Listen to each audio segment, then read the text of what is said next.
Hello, it's Ryan from 2minutetennis.net, and in this video, I'm going to show you 3 things you can copy from the Rafael Nadal forehand to help improve your forehand.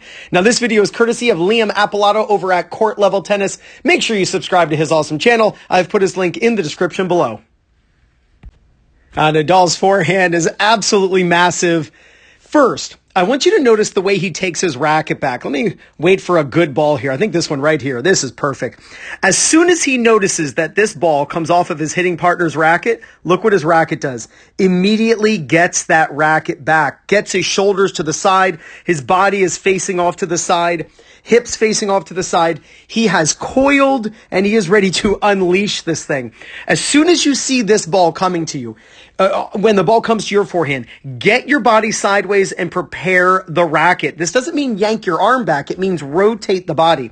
Now you'll notice when he does this, look how close the racket head is to his head. So racket head, his head. This is what you call 2 heads are better than 1, or 2-headed monster. When you take the racket back, you want the racket head to be very close to your head level. You don't want the racket to be, down here or to go way up above your head. You want the racket to go back at a similar level to your head. It makes for a circular swing, but also make sure that the swing is not too big. You'll also notice that when he does this with his early body turn and racket prep, that he's turning with both hands on the racket, turning that front shoulder and the back of his front shoulder to the opponent. That's going to get his shoulders to turn more than his hips so he can uncoil into the shot. The next thing I want you to notice, he's got a big lag here, huge lag. But I want you to notice where his strings are pointing. This is vital. Notice his strings are pointing down. Please film yourself and make sure that your strings are pointing down prior to hitting a topspin forehand. It is what allows you to swing out and up with confidence, making sure that you have enough spin on that ball to bring that ball down. And the last thing I want you to, notice about Nadal, and I'm sure you do, but this finish right here.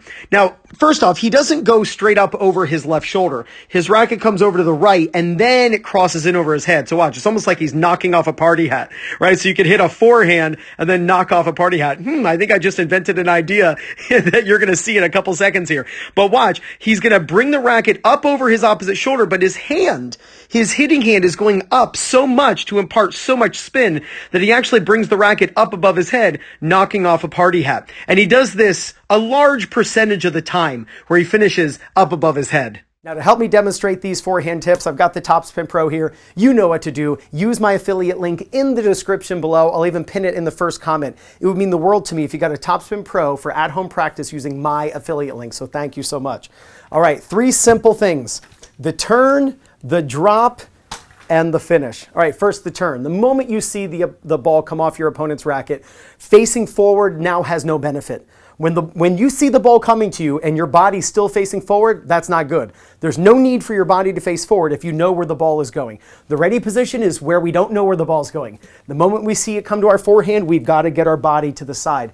And we're going to do that by keeping the racket head a similar height to our head, and we're going to do it by turning the front shoulder to our opponent by keeping the non-hitting hand on the racket. So it's get the body sideways, take the racket back with 2 hands, with the racket head and your head at a similar height. The second thing, it's so simple, and I make videos on this all the time. You've got to close the racket face. Whether you do a big lag, whether you drop the racket more behind you like Del Potro and Serena, it doesn't matter. You've got to tilt the strings down, because when your strings are tilted down prior to hitting, you can swing up and spin the ball for topspin and consistency.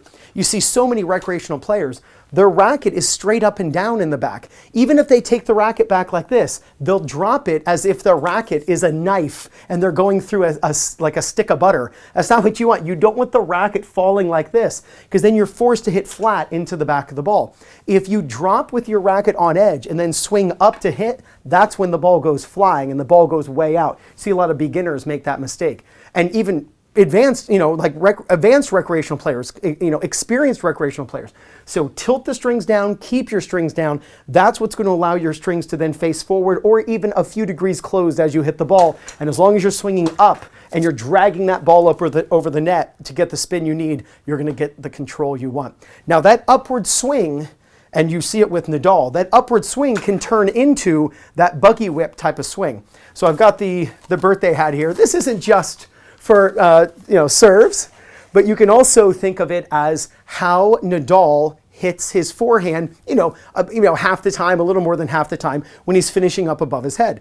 If you swing up tremendously, and this is what you see Nadal do, he hits the ball. Now he doesn't go over his same shoulder.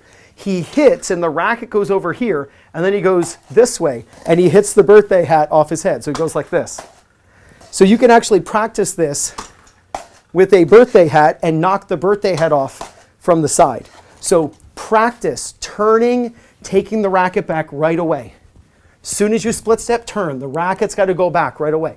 Practice dropping and closing the face. If this were a mirror, tilting the mirror down toward the ground. And then practice finishing up over your head.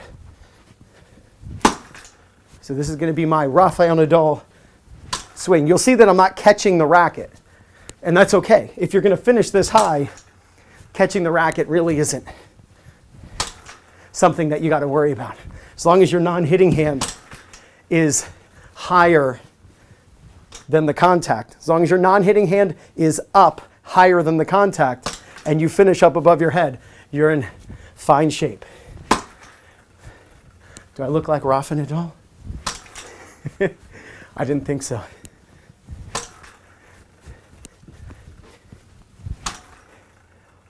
Take your racket back with both hands, drop and close, and every once in a while, practice seeing if you can finish up above your head to get that nice arc and spin that's going to be heavy and deep and really frustrate your opponents.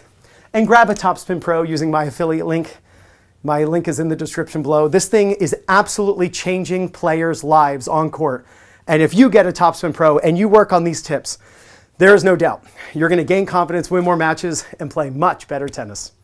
This is Ryan Reedy from 2minutetennis.net. You got this.